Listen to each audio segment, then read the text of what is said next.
नमस्कार, मैं हूं आपके साथ आदेश कुमार। आप देख रहे हैं ग्राउंड न्यूज़ 24/7। इस वक्त हम मौजूद हैं मेरठ के ग्राम चिरौड़ी में। जो हमारे साथ जुड़े हैं करणपाल और मटोलाल, जो कि प्रधान पद के प्रत्याशी हैं। उनसे बातचीत करते हैं गांव के विकास के लिए क्या कुछ मुद्दे हैं कार्य कराने के लिए और क्यों वे चुनाव लड़ रहे हैं, क्या रीज़न है। आइए बात करते हैं। सर, सबसे पहले आपका परिचय जानना चाहेंगे। जी नमस्ते सर। मेरा नाम करणपाल उर्फ मटोलाल है जी। मैं गांव चिरौड़ी, थाना दौराला, जिला मेरठ से रहने वाला हूँ। सर, आप प्रधानी की तैयारी कर रहे हैं, किस मुद्दे को लेकर आप तैयारी कर रहे हैं और क्या कुछ कार्य अपने गांव के लिए करके दिखाएंगे? ये चुनाव की प्रक्रिया होती है जी। हमारे अपना गांव समाज है जी। गांव उसे कहते हैं जहां खेती होती है और पशुपालन का काम होता है। तो सबसे पहले हमें जो हमारे गांव के किसान हैं, बेचारे मजदूर वर्ग है, उनका वो 3 7 दिन काम करें, उनकी खेती के 70% जो मतलब जो जैसे पानी की व्यवस्था, उनके खेतों में पानी नहीं है, नाली का इस तरह की रास्ते का उसका दिक्कत है, कुछ बहुत सारी और भी बातें हैं। तो उनकी देखरेख के लिए हमारा मन है। सर, अगर नाली की और पानी की व्यवस्था, निकासी की और नाली खड़ंजे की बात करें तो अभी आपके गांव में क्या विकास, क्या क्या है उसकी स्थिति? नाली खड़ंजे की देखो, कुछ सही भी हैं कुछ गलत भी हैं, ये तो नहीं कहना चाहिए किसी को भी। जो पहले बैक प्रधान हुए हैं मैं उनकी बुराई करूं, ऐसे आदमी नहीं है। उन्होंने काम भी करा है लेकिन रह भी रहे हैं बाकी, ऐसा भी नहीं है वो पूरे हो गए हैं। काम सभी होने चाहिए योजना के तहत। अभी जैसे अभी आपने बताया कुछ जगह नाली खड़ंजे ठीक है और कुछ जगह खराब है, तो क्या अपनी योजना में आप करा पाएंगे?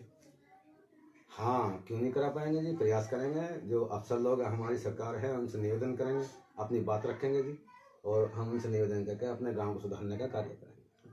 अच्छा सर, गांव में सरकारी स्कूल है? जी है। जो प्राइमरी 8 तक का स्कूल होता है, नर्सरी से 8 तक का बोल देते हैं, फिर प्राथमिक विद्यालय, आपके गांव में उसकी क्या स्थिति है? प्राइमरी स्कूल की व्यवस्था बिल्कुल ठीक है, कोई दिक्कत नहीं है। और हम ये प्रयास करेंगे कि हमारे जो मजदूर वर्ग का है वो उनका धन केवल ये शिक्षा ही है। शिक्षा के आधार पर जो मजदूर वर्ग है हमारे बेचारे 500 400 रुपये कमा कर ला रहे हैं, जिनकी आमदनी जो है वो 30 दिन की मिलनी चाहिए थी, लेकिन वे अपने शरीर के बल पर 30 दिन काम नहीं कर पाते। 15 या 20 दिन में उनकी थकान हो जाती है या बुखार हो जाता है। तो 15-20 दिन के आधार पर उन्हें 8 से 10 हज़ार रुपये करीब बनते हैं, जिसकी वजह से वे अपनी फीस जो प्राइवेट स्तर की फीस जो होती है वे नहीं दे पाते, और सरकारी स्कूल में ही उन्हें अपने बच्चे एडमिशन कराने पड़ते हैं। तो क्या है, इसमें हम निवेदन करेंगे सरकार से भी, अगर जो स्कूल हमारा सरकारी है उसमें सबसे ज़्यादा ध्यान जो दिया जाए वो टीचरों पर दिया जाए, क्योंकि हमें अपने बच्चों की शिक्षा दिलानी है। 1% यदि ये खान पान की व्यवस्था जैसे चल रही है, इसमें अच्छी बात है चल रही है, लेकिन यदि इसमें कमजोरी आती है तो बच्चे जैसे भोजन अपने घर पे हम कर रहे हैं वैसे भी खा ले रहे हैं, तो चाहे इसकी कमजोरी हो जाए, लेकिन शिक्षा में जब मास्टर यदि 8वीं तक का जूनियर स्कूल है तो 8 मास्टर, 9वां प्यून वहाँ सफाई करने वाला, और 10वां प्रिंसिपल होना, जो नियम से चल जाएगा वो हम निवेदन करेंगे। सर, क्या अभी जो आपके स्कूल, जो स्कूल आपके गांव में है उसमें टीचर समय आ रहे हैं?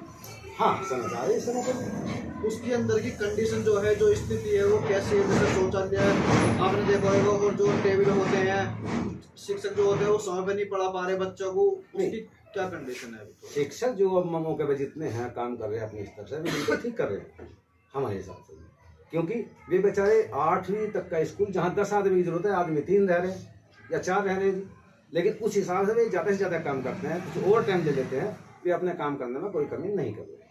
हमारे गाँव की परिस्थिति ये है। सर, राशन डीलर की बात कर ले, आपके गाँव में राशन डीलर है? राशन डीलर है आपके गाँव में? जी है।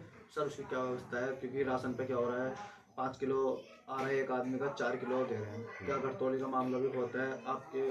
उसके बारे में आप क्या समझते? नहीं, हमारे यहाँ घटतौली का मामला कुछ जारी नहीं है। हमारे यहाँ बिल्कुल ईमानदारी सारे काम चल रहे हैं, और ये जो है आपने बताया अभी जो राशन दे रहे हैं वो जितना सरकार से आ रहा है मेरी नॉलेज में उतना ही जा रहा है, इसमें कोई दिक्कत नहीं, अच्छा काम कर रहे हैं।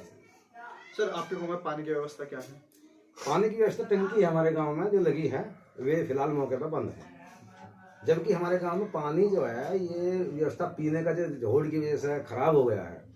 और ये मिल है हमारा जो चीनी गन्ना मिल है, इसकी वजह से जो मेनली प्लांट बने हैं इससे थोड़ा सा पानी में दिक्कत आ गई है, जिससे बीमारी होने का खतरा है। और ये सरकार के द्वारा पहले 10 साल पहले योजना में ये हमारे यहाँ लगे थे टंकी, जिसको पानी पीने में मजदूर वर्ग के आदमी जिसके पास समरसेबल करने के पैसे नहीं है तो उन्हें बड़ा आनंद आया, लेकिन मजबूरी हो गई, पता नहीं क्या हुआ कैसा हुआ जी, ये टंकी हमारी बंद है। जिससे हम निवेदन करेंगे ये टंकी भी चालू हो जानी चाहिए ताकि उन सब के घर पानी पहुंचे जो बेचारे मायूस और नल लगाने योग्य भी हमारे गांव में मजदूर वर्ग नहीं। सर सबसे पहले जब आप चुनाव जीतते हैं अपने गांव के लिए क्या नया करके दिखाएंगे जो पिछले प्रधानों ने नहीं करा?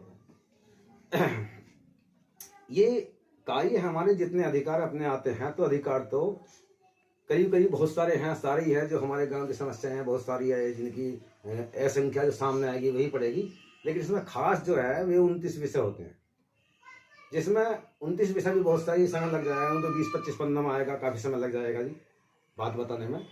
लेकिन इसके छोटे छोटे ये 6 है, ये वे है क्या बोल देगा जी हेडिंग, जैसे मत्स्य पालन हुआ, कृषि पालन हुआ, और ये सरकार से संसद से बात करनी हो, सरकार जो होती है जैसे ब्लॉक वगैरह इस तरह से, और भी बहुत सारे हैं इससे बात करने में बहुत सारी बातें हैं इस प्रकार के। इस विषय में ये है भाई बीमारी के जो है, बीमारी में क्या हो रहा है इसमें भी इसका है जी, कोई बीमार चल रहा है आदमी उसके विषय में वो लाना, अस्पताल लाना है, क्या करना, इस समय ये हम सब सोच रहे हैं। बहुत सारी और गिनने की बात यह है भाई जिन्हें मैं आपके सामने क्या जो सामने पड़ेगा, वो बहुत सारी बातें हैं जो सभी गांव की समस्याएं हमारे सामने आती है। केवल नाली खड़कने से मतलब नहीं होता, ये एक सुख तो सभी कर लेते हैं, लेकिन अलग से भी बहुत सारे काम है, मत्स्य पालन है, मुर्गी पालन है, बहुत सारी काम है। सर पेंशन की बात कर लेते हैं, विधवा पेंशन, विकलांग पेंशन हुई आपके गाँव में मिल रही है या नहीं मिल रही है? विधवा पेंशन और विकलांग पेंशन जो है कुछ को मिल रही है, लेकिन अधिकतर सीमा में अभी रह रहे हैं, बाकी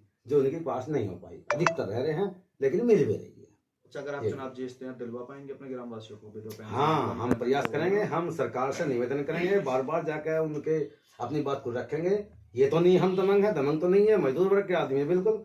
ठेठ मैं भी घास ला के एक भैंस पालता हूँ और उससे ही दूध बेच कर अपना गुजारा करता हूँ। मेरे पास चुनाव लड़ने के लिए पैसे भी नहीं है, सच्चाई तो इस बात में है जी, लेकिन मैं अपना प्रयास करूंगा अपनी बात को सरकार तक पहुंचाऊं और वहां से निवेदन करके अपने गांव के लिए अपना कार्य। सर आपने मन में कैसे बनाया? आपने कोई पहले भी चुनाव लड़ा है क्या?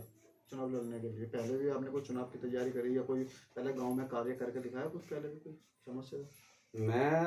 मैंने चुनाव लड़ा था 10 साल पहले अपनी योजना में, लेकिन मेरी 9 वोट से हार हो गई थी। तो वे उस समय पर हम उस तरह स्थिति में मतलब भाई बेचारे नहीं जानते थे, इंटरव्यू या कोई बात या ऐसी कोई बात नहीं थी। अभी भी हम इतने वो नहीं है, मजदूर वर्ग के आदमी, मैंने बात बताया आपको, अपना परिवार भी पालना है, बच्चों को भी पालना है जी। लेकिन हम जितना भी हो सकते हैं गांव के लिए हित करते हैं। ये हमारा गांव बताएगा, मैं नहीं बता रहा। करते हैं या नहीं करते हैं ये हमारा गांव बताएगा जी। मेरे होने से ना होने से कुछ कहने वाला नहीं है। मैं अभी जाऊंगा तो सब लोग कहते हैं हाँ जी वोट तुम्हारे देंगे, लेकिन मेरे बाद में लगेगा पता कि वोट में दम कितना है। बात तो वो है, अच्छे कपड़े पहनने से, अच्छे रहन सहन करने से, अंदर से अच्छा हो, अंदर से बात में वजन हो, अंदर से बैठ के कितना बोलबाला है उस बात में वजन होता है जी। मेरी नजर में ये बात है। धन्यवाद सर।